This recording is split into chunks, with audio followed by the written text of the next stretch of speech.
Sean bienvenidos a su canal de horror novelístico. Escucha todas las novelas de Lovecraft que subiremos al canal. Soy Gray Solid y hoy traigo la novela de Lovecraft del libro, una muy corta pero muy curiosa novela, así que sin más vamos a escucharla. El libro. H.P. Lovecraft. Mis recuerdos son muy confusos. Dudo incluso cuál fue el principio, porque a veces tengo visiones sobrecogedoras de los años que se extienden detrás de mí, mientras que otras veces parece como si el momento presente fuese un punto aislado en una infinitud informe y gris. Ni siquiera estoy seguro de cómo transmitir este mensaje.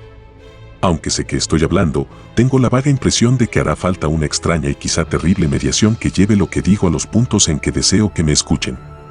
Mi identidad, también, es desconcertantemente brumosa. Me parece que he sufrido un tremendo shock que quizás sea monstruosa consecuencia de los ciclos de mi experiencia única e increíble. Estos ciclos de experiencia derivan, por supuesto, de ese libro roído por la carcoma. Recuerdo cuando lo encontré en una casa sombría, cerca del río negro y oleaginoso, siempre cubierto de remolinos de brumas. Era una casa muy vieja, y los estantes, altos hasta el techo y llenos de volúmenes carcomidos, se extendían interminablemente hacia las partes de atrás, por los cuartos y habitaciones sin ventanas. Había además grandes e informes montones de libros en el suelo y en toscos cajones, y fue en uno de esos montones donde lo encontré. No sabía su título, ya que le faltaban las primeras páginas, pero cayó. Abierto por el final, y su visión hizo que me vacilaran los sentidos. Había una fórmula, una especie de lista de cosas que hacer y que decir que reconocí como algo negro y prohibido, como algo que yo había leído antes en furtivos párrafos, con una mezcla de repugnancia y fascinación, escrito por antiguos estudiosos de extraños y antiguos secretos del universo en cuyos deteriorados textos me enfrascaba con entusiasmo.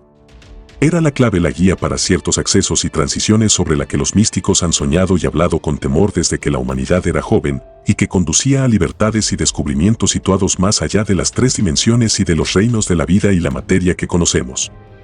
Durante siglos, ningún hombre había recordado en sustancia vital, ni había sabido dónde encontrarla, pero este libro era muy antiguo. No la prensa, sino la mano de algún monje medio loco había consignado aquellas ominosas frases latinas de uncial y sobrecogedora antigüedad.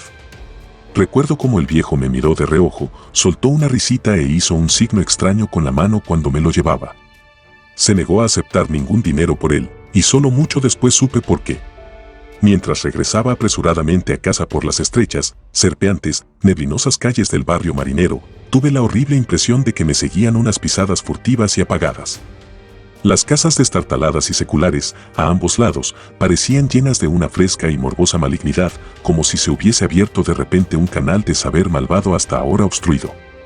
Me daba la impresión de que aquellos muros y salientes hastiales de ladrillo manchado y fungosas vigas y argamasa con sus ventanas que me miraban de soslayo, como si fuesen ojos, con sus cristales en forma de rombo se contenían a duras penas para no avanzar y aplastarme. Sin embargo, solo había leído el fragmento más pequeño de esa runa blasfema antes de cerrar el libro para llevármelo. Recuerdo cómo leí por fin el libro, con la cara pálida, encerrado en mi habitación del ático donde durante tanto tiempo me había dedicado a extrañas investigaciones. El enorme caserón estaba en silencio, ya que no llegué hasta después de la medianoche. Creo que por entonces yo tenía familia, aunque los detalles son muy confusos, y sé que había muchos criados. No recuerdo qué año era, porque desde entonces he conocido muchas épocas y dimensiones, y todas mis nociones del tiempo se me han disuelto y remodelado. Leía a la luz de las velas, recuerdo el incesante gotear de la cera, y de cuando en cuando me llegaba de lejanos campanarios un repique de carillones. Creo que escuchaba aquellos carillones con especial interés, como si temiese oír alguna nota ajena y remota entre los tañidos. Entonces sonó el primer ruido de arañazos y manoteos en la ventana de la buhardilla que se asomaba por encima de los tejados de la ciudad. Sucedió cuando leí, a media voz, el 9º verso de ese cántico primordial, y con un estremecimiento supe qué significaban. Porque aquel que cruza las puertas adquiere para siempre una sombra, y ya no vuelve a estar solo jamás. Yo había pronunciado la invocación, y el libro era efectivamente lo que yo había sospechado. Esa noche traspuse la entrada a un vértice de tiempos y visiones distorsionados, y cuando la mañana se encontró en la habitación del ático, vi en las paredes y los estantes y los muebles lo que jamás había visto antes. Ya no pude volver a encontrar el mundo como lo había conocido.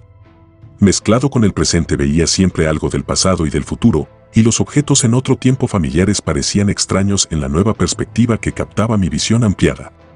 Desde entonces he andado envuelto en un sueño fantástico de formas desconocidas y semiconocidas, y cada vez que cruzaba una nueva entrada, menos claramente reconocía las cosas de la reducida esfera a la que durante tanto tiempo había estado anclado.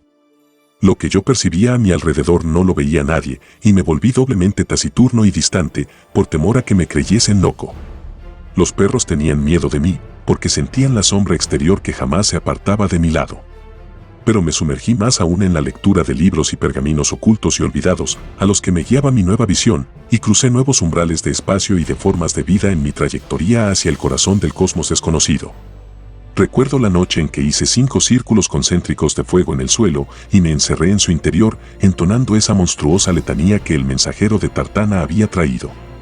Las paredes se disolvieron, y un viento negro me arrebató, arrastrándome a través de abismos grises e insondables con pináculos de montañas desconocidas a millas por debajo de mí.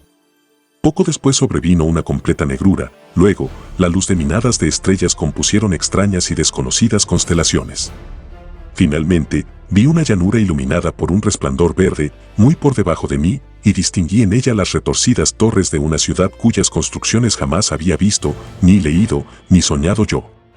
Y al acercarme flotando a aquella ciudad, vi en un espacio abierto un gran edificio de piedra, y me invadió un miedo espantoso. Grité y me delaté, y tras un desvanecimiento, desperté otra vez en mi habitación del ático, tendido en medio de los 5 círculos fosforescentes del suelo.